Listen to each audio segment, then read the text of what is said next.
এটা ঘুম থেকে উঠে আমার স্কিন, আমি রাতে যে স্কিন কেয়ারটা করে শুই তারপরে আমি মর্নিংয়ে সবসময়তে এই মামাআর্থের রাইস ডিউই ব্রাইট ফেস ওয়াশটা ইউজ করি, যেটা ভীষণ ভালো।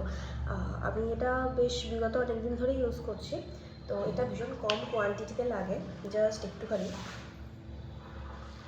জাস্ট এইটুকু লাগে, কারণ এর বেশি নিলে প্রচণ্ড বেশি পরিমাণে ফেনা হয়ে যায়।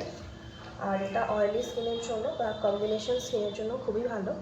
আর শীতকালে স্কিন ড্রাই থাকে, তো সেই জন্য আমি শুধু সকালবেলাতেই এটা ইউজ করি। দেখো এইটুকুতে কতটা পরিমাণে ফেনা হয়ে গেছে স্কিনের জন্য। এটাতে রয়েছে B3+, যেটা আমাদের স্কিনের জন্য খুব ভালো। আমার রাতে যা স্কিন কেয়ার করেছি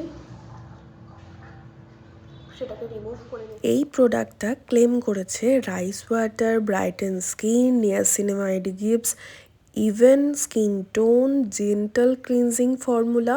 আমার মনে হয় যেটা যেটা ক্লেম করেছে সেটাতে আমি ভীষণ স্যাটিসফাইড। ভালোভাবে এটাকে অয়েল ক্লিয়ার করে দেয়, একটু অয়েল ফেসে থাকে না। আর এটা গরমকালের জন্য তো খুবই ভালো। আর ইনস্ট্যান্ট তোমার যদি স্কিনে কোনো ট্যান থাকে, সেই ট্যান ভীষণ ভালোভাবে তাকে রিমুভ করে দেয়। যারা ডেলি বাইরে যাও আমার মতো, তো সানট্যান খুব ইজিলি তোমাদের মুখে আসে, তো তোমরা এটা রেগুলার ইউজ করলে ট্যানটাও রিমুভ হয়ে যাবে। এটা ভীষণ ভালো ফেস ওয়াশ, এটা কম্বিনেশন। আর অয়েলি স্কিনের জন্য খুব ভালো, তবে ড্রাই স্কিন আমি বলবো এটা ইউজ করো না, স্কিনটাকে একটু ড্রাই করে দেয়। তো আমাদের যেহেতু অয়েলি স্কিন, তার জন্য এটা বেস্ট।